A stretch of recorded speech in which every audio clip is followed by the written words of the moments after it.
Jake Morrison stepped off the transport shuttle and looked around the busy space. STATION, Kepler 4, for 2B. The place buzzed with activity as dozens of different alien species moved through the corridors. Some walked on two legs like humans, while others crawled or floated through the air using strange devices. The detective had traveled far from Earth to reach this outer rim station. His mission was simple, but dangerous. Find the missing humans who had disappeared from colonies across this sector of space. The trail had led him here to this place where few humans ever visited. Jake wore his standard Earth police uniform with his detective badge pinned to his chest. The metal gleamed under the station lights. He had worked hard to earn that badge, and it meant everything to him. Other travelers stared at him as he walked through the main corridor. Humans were rare this far from home. The detective pulled out a small device and checked the coordinates. His target was a nightclub called Edge. Intelligence reports suggested it was more than just a place for entertainment. Wealthy aliens came here to buy and sell things that should not be bought or sold. Things like people. Jake followed the signs through winding passages that grew darker and more luxurious.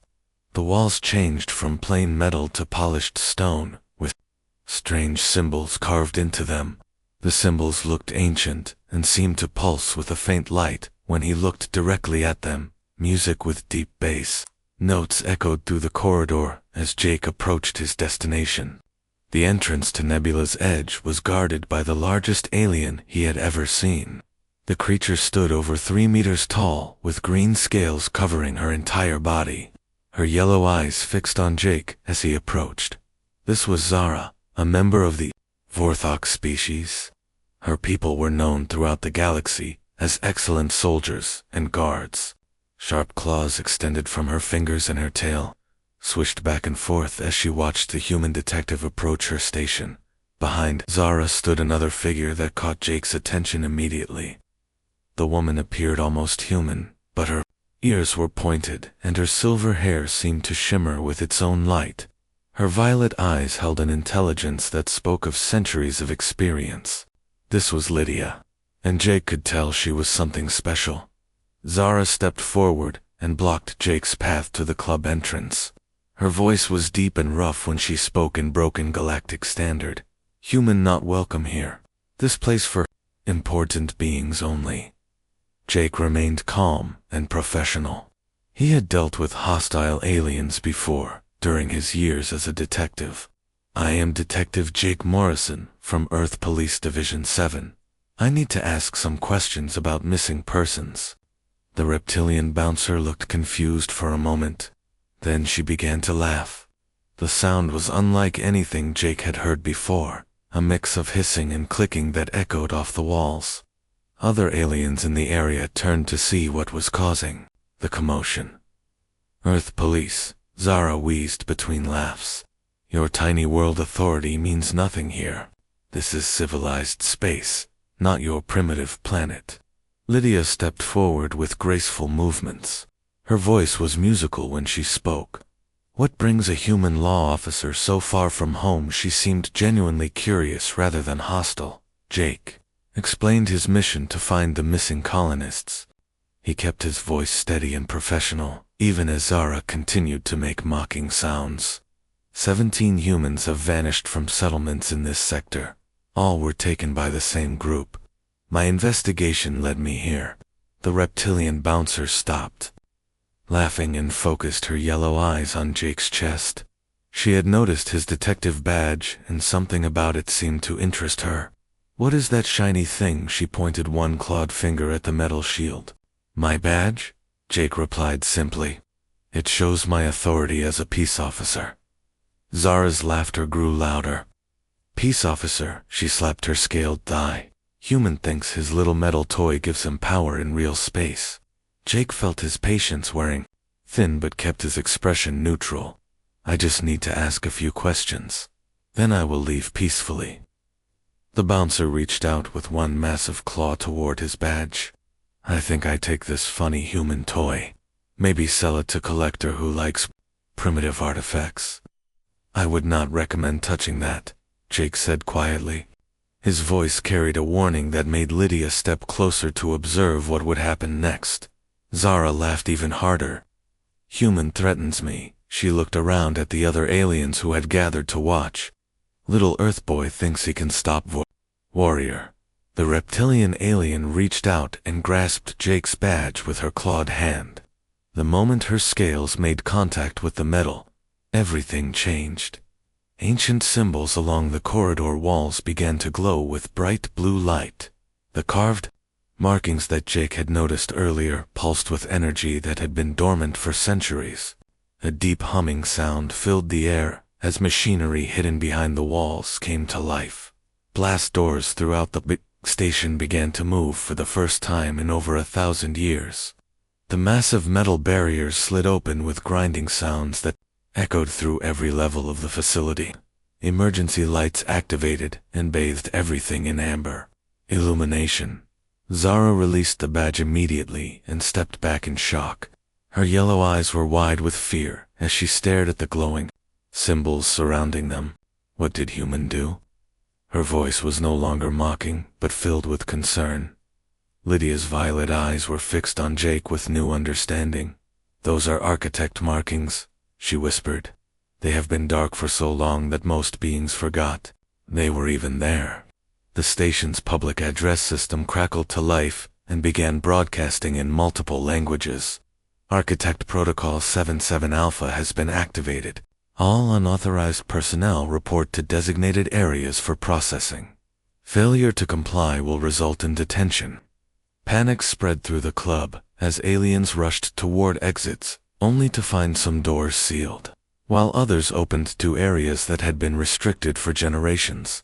The ancient systems were awakening and taking control of the entire station. Jake looked down at his badge. It now glowed with the same blue light as the wall symbols. He had known there was something special about it, but not like this. The badge had been given to him by his superior officer just before this mission, with instructions to never let anyone else handle it. Zara found herself trapped as the biometric locks on her security station refused to recognize her genetic signature. The systems that had always obeyed her commands now treated her as an intruder. What is happening? She looked at Jake with something approaching respect for the first time. I think, Jake said as he watched ancient machinery continue to activate around them, we are about to find out why humans were really sent to explore this part of the galaxy. Lydia moved to stand beside him as the chaos continued around them. Detective Morrison, I believe you, and I need to have a very long conversation about what that badge really represents. The station shuddered as more systems came online. Jake could feel that his simple investigation into missing persons had become something much larger and more dangerous than he had ever imagined. The amber emergency lighting cast strange shadows throughout Nebula's edge as alien patrons scrambled toward exits. Some doors had sealed completely, while others opened to reveal corridors that most beings had never seen before. The ancient station was reorganizing itself according to protocols that had been dormant for over a millennium.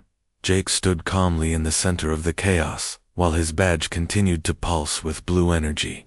The metal felt warm against his chest, and he could sense that it was somehow communicating with the station systems. Information flowed through pathways he did not understand, but could somehow feel. Lydia remained close to his side as panicked aliens pushed past them. Her violet eyes studied the glowing symbols that now covered every visible surface. Detective Morrison, do you understand what you have awakened? Not entirely, Jake admitted as he watched a group of insectoid aliens struggle with a door that kept opening and closing in response to their approach. But I think my superiors knew more about this badge than they told me. The elvish woman nodded slowly. My people have legends about the architects. They built most of the advanced technology we use throughout the galaxy, then vanished without explanation. We always wondered what happened to them. Zara was trapped behind her security station as the biometric scanners flashed red every time she tried to access her equipment. The massive reptilian bouncer had gone from arrogant to desperate in just a few minutes. "Human," she called out. "Make systems recognize Zara again." Jake approached the security station and placed his hand on the scanner. Immediately, the red lights turned blue, and the system unlocked. Zara stared at him with new understanding. "You have architect authority codes, apparently," Jake replied. He was learning about his own capabilities as the situation developed, though I am not sure how that is possible, since humans supposedly never met the architects.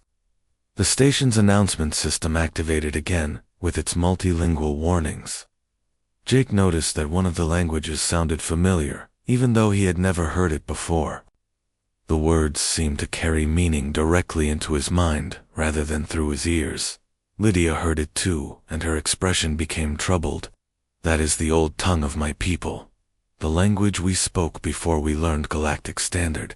How does this station know Elvish dialects from thousands of years ago?"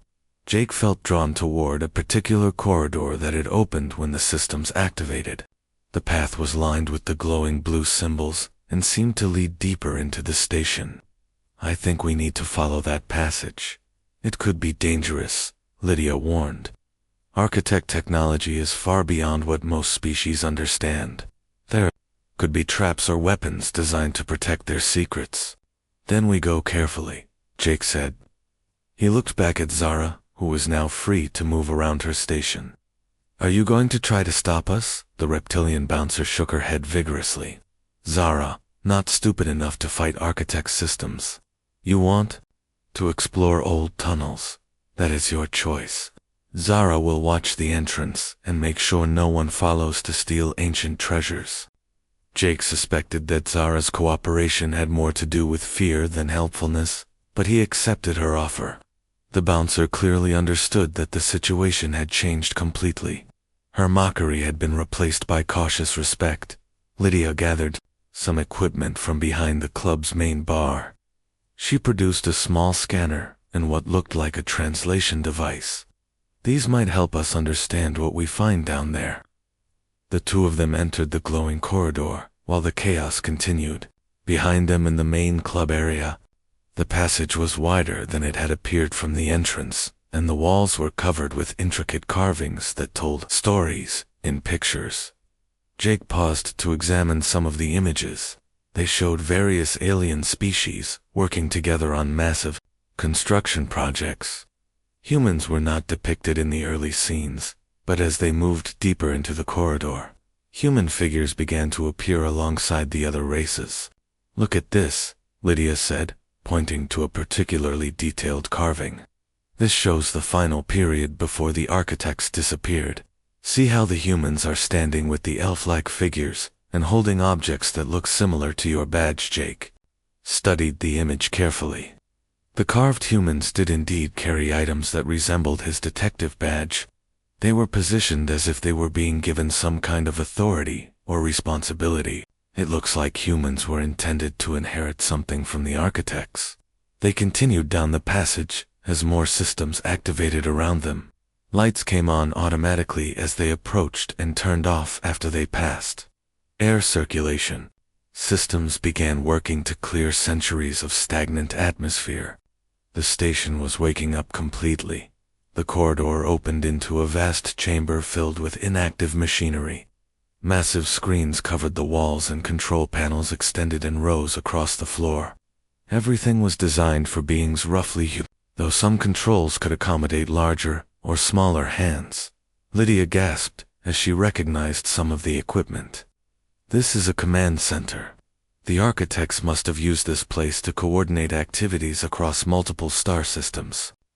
Jake approached the central control panel and felt his badge respond to the proximity.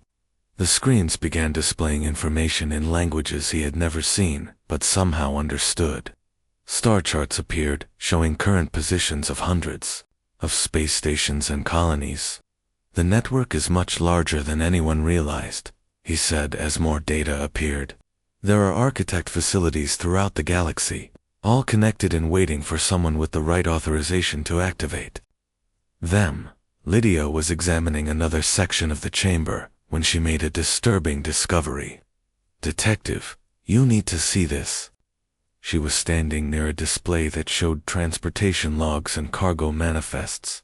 Jake joined her, and felt his blood grow cold as he read the information.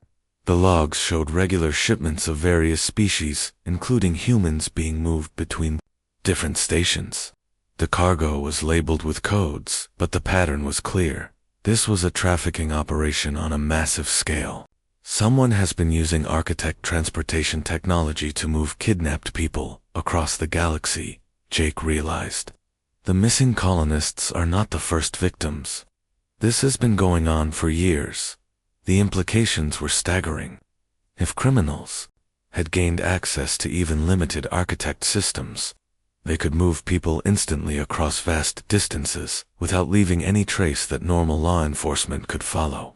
No wonder his investigation had hit so many dead ends.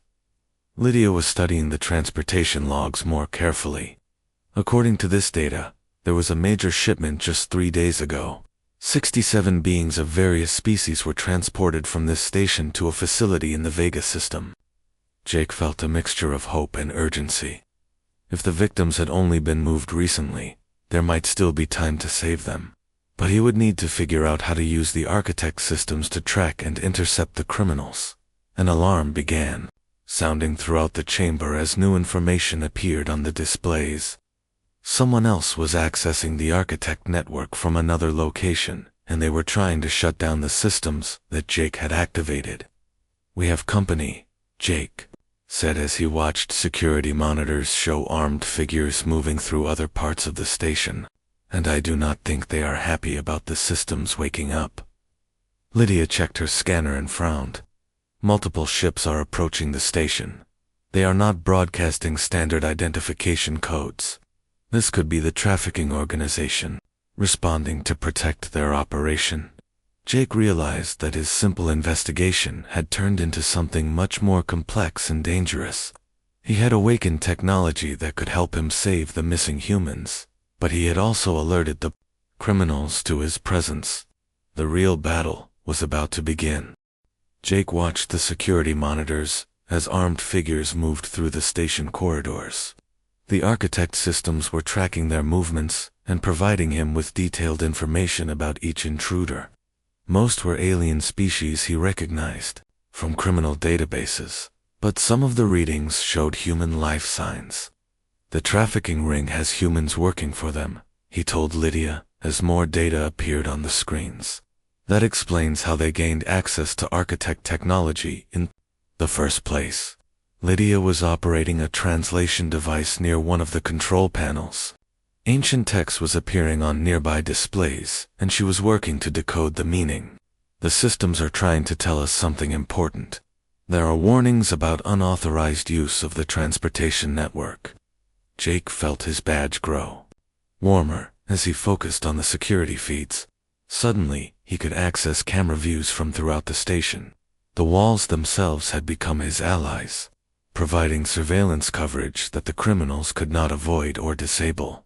On one screen, he saw Zara still guarding the club entrance.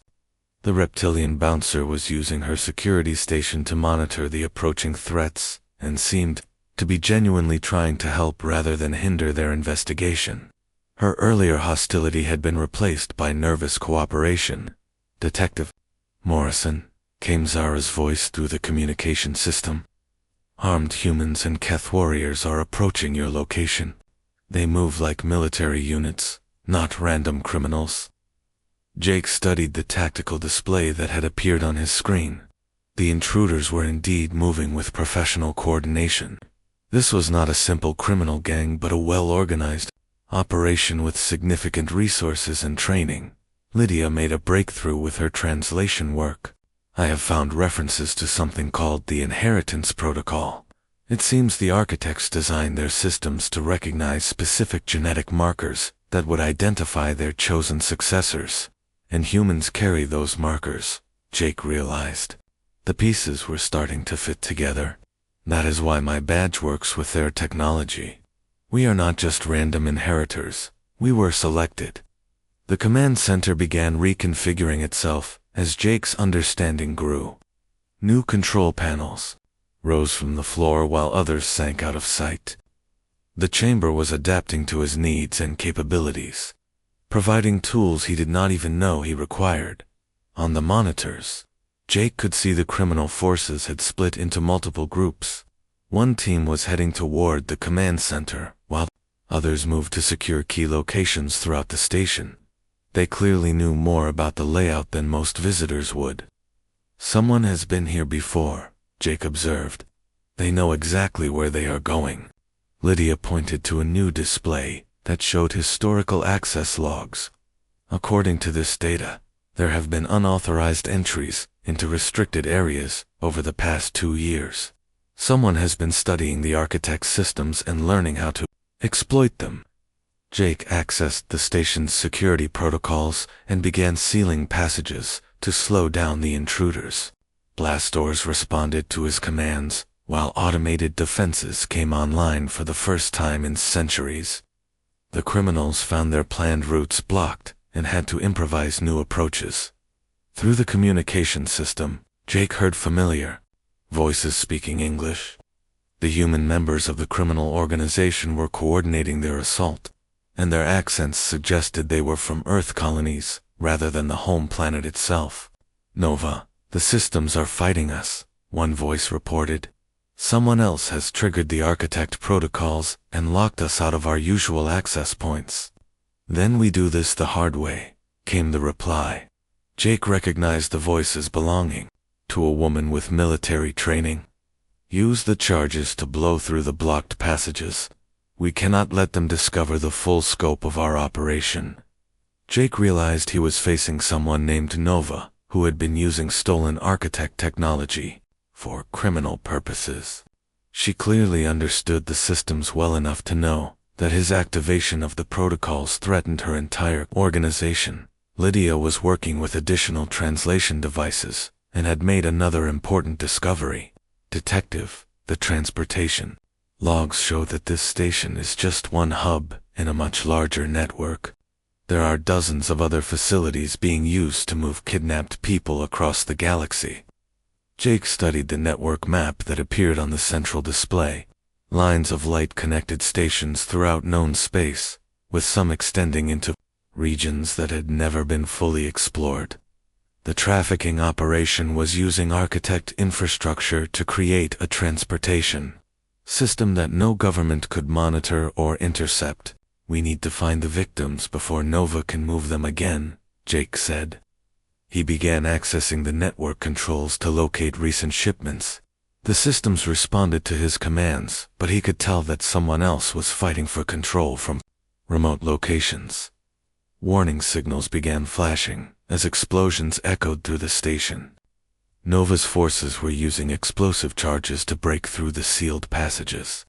Their approach was crude, but effective against barriers that had not been designed to withstand military-grade weapons. "They will reach us within minutes," Lydia warned as she monitored their progress through the security feeds. Jake made a decision that would change everything. Instead of waiting for the criminals to reach the command center, he would use the architect systems to hunt them down first. The technology was responding to his intentions and providing capabilities he had never imagined. The station is not just a building, he realized. It is a weapon system designed to protect the architect network from exactly this kind of threat. Defensive systems that had been dormant for millennia began powering up throughout the facility. Energy barriers appeared to trap groups of intruders, while automated security units emerged from hidden compartments. The criminals suddenly found themselves being hunted. Instead of hunting, Nova's voice came through the communications again, but now it carried notes of concern rather than confidence. "All teams fall back to the transport bay. We are leaving immediately." But Jake was not going to let them escape. He activated the station's lockdown protocols and watched as blast shields sealed the hangar bays. The criminal ships were trapped, and their crews were cut off from their escape routes. "Now we have them," Jake said with satisfaction. "Time to find out exactly who has been stealing our people and why." Lydia was studying the displays that showed the criminals' current positions. "They are regrouping near the old cargo areas. That section of the station has been modified recently, probably by Nova's organization, to support their trafficking operations. Jake began moving through the station with Lydia at his side. The corridors reconfigured themselves to provide the most direct route while security systems cleared their path of any remaining threats. The ancient technology was protecting them and guiding them toward their targets. The hunt had begun, and Jake intended to end the trafficking ring once and for all. Jake and Lydia moved through the station corridors as the architect systems guided them toward the modified cargo areas. The walls themselves seemed alive, providing illumination and opening passages that led directly to their destination, while sealing routes that might allow the criminals to escape.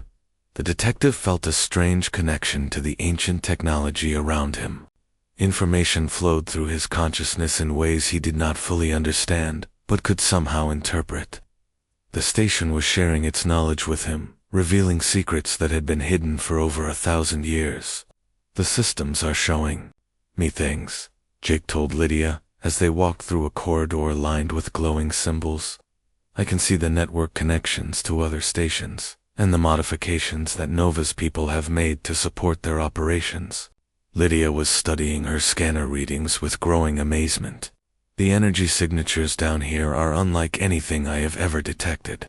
Someone has been integrating modern technology with architect systems, but they clearly do not understand what they are working with."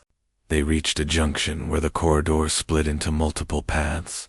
Jake paused and closed his eyes, letting the station guide his choice. When he opened them again, one passage was glowing brighter than the others. "This way leads to the main cargo processing area." As they descended deeper into the station, the architecture changed from ancient architect design to crude modern modifications. Someone had cut through original walls and installed their own equipment without regard for the elegant engineering that surrounded them. "Look at this damage," Lydia said with disgust as they passed through a section where beautiful carved panels had been destroyed to make room for industrial machinery. "They have no respect for what the architects created." Jake could feel the station's distress at the modifications. The ancient systems were trying to repair the damage, but had been prevented by the foreign technology that Nova's organization had installed. The conflict between old and new was causing instabilities throughout the people lower levels. They emerged into a vast cargo bay that had been completely transformed. The original architect loading systems had been replaced with modern transport pods and holding cells. Jake counted dozens of containment units designed to hold living beings during transportation. "This is where they process the kidnapped people," Jake realized. "The victims are brought here, prepared for transport, then sent to buyers throughout the galaxy." Lydia activated her scanning equipment and began analyzing the transport pods. These systems can create suspended animation conditions for extended journeys. The victims would be unconscious during transport and would arrive at their destinations with no memory of how they traveled.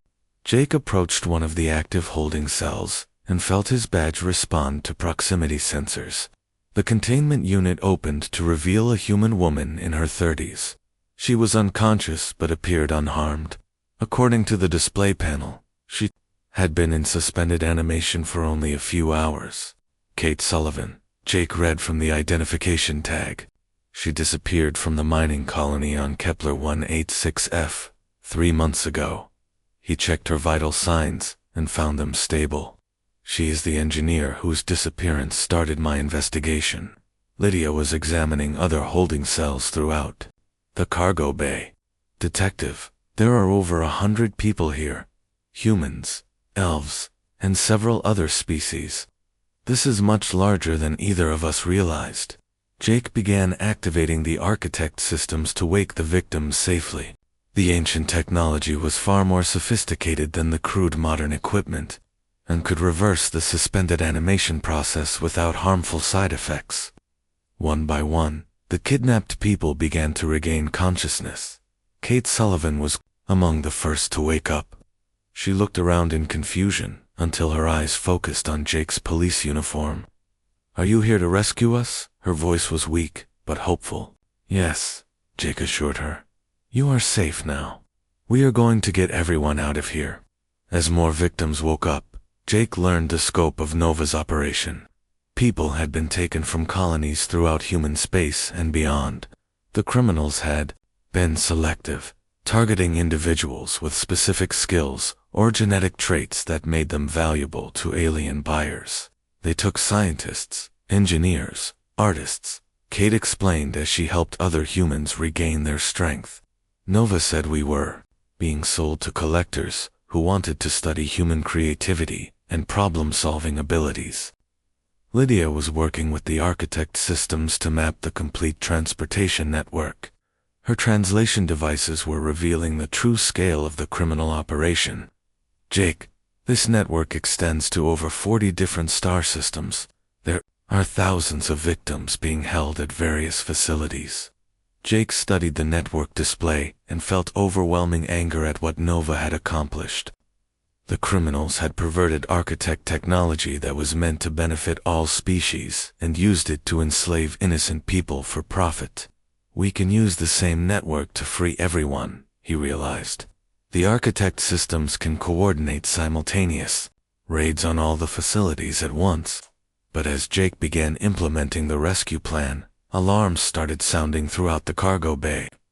Nova's forces had found another way into the lower levels and were approaching their location with heavy weapons. They are going to destroy everything rather than let us expose their operation, Lydia warned as she monitored the security feeds. Jake made a desperate decision. He activated the architect transportation system and began sending the rescued victims to safety on nearby friendly stations. The ancient technology could move people instantly across vast distances, but each transport required enormous amounts of energy. Kate Sullivan was among the last to be transported. Before she left, she grabbed Jake's arm. Nova has a control center on the asteroid base in the Vega system. That is where she coordinates the entire network. You have to stop her before she moves all the other victims. The transport beam activated, and Kate disappeared, leaving Jake and Lydia alone in the cargo bay as explosions echoed through the corridors. Nova's forces were using military-grade weapons to blast through the architect barriers, and they would reach the cargo bay within minutes.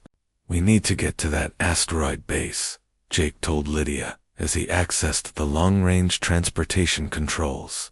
But first we have to survive Nova's assault. Lydia was studying the energy readings from the approaching weapons. Those are plasma charges designed to destroy architect technology. If they detonate in here, the explosion could damage the entire transportation network. Jake realized that Nova was willing to sacrifice her own operation to prevent him from exposing the full scope of her crimes. She would rather destroy the evidence than face justice for what she had done to thousands of innocent people. The final battle was about to begin, and Jake would need every advantage the architect systems could provide to stop Nova before she could complete her destruction of the network and escape with her remaining victims. The explosions grew closer as Nova's forces blasted through the ancient barriers protecting the cargo bay. Jake could hear their voices echoing through the corridors as they coordinated their final assault on his position. They were using weapons specifically designed to destroy architect technology. All teams converge on the cargo bay. Nova's voice came through their communication system. Use the plasma charges to destroy the transportation hub. We cannot let them access the network controls. Jake realized that Nova was willing to sacrifice her entire operation to prevent him from exposing the trafficking network. If she destroyed the architect systems here, thousands of victims at other facilities would be trapped forever, with no way for rescue teams to locate them. Lydia was working frantically with the control systems, trying to establish connections to the other facilities before Nova could sever the network links. I can see the locations of 12 other bases, but the connections are becoming unstable. Someone is trying to shut down the network from the Vega control center. Jake felt the station's distress as hostile forces prepared to destroy systems that had operated flawlessly for over a millennium. The architect technology was trying to protect itself. but it had never been designed to face weapons created specifically to counter its defenses. "There has to be another way," Jake said as he studied the tactical displays. The station's defensive systems were powerful, but limited. Nova's forces had come prepared for exactly this situation. Then, Jake noticed something on the network map that changed everything.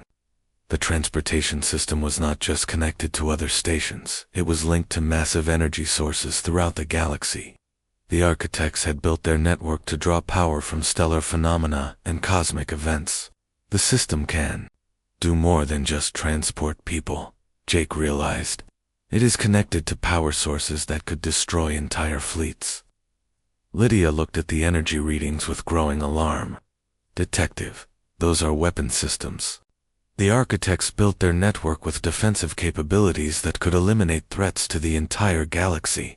Jake hesitated as he understood the implications. He could use the architect weapons to stop Nova's forces, but activating systems of such magnitude might cause destruction far beyond what was necessary. The technology was designed for conflicts between spacefaring civilizations, not individual criminal organizations. The first plasma charge detonated near the cargo bay entrance, sending shockwaves through the ancient structure. Jake could see Nova's forces preparing to breach the final barriers. He had only minutes before they would destroy the transportation hub and escape with their remaining victims. "I have to risk it," Jake decided. He placed both hands on the central control panel and felt his badge connect with the station's core systems.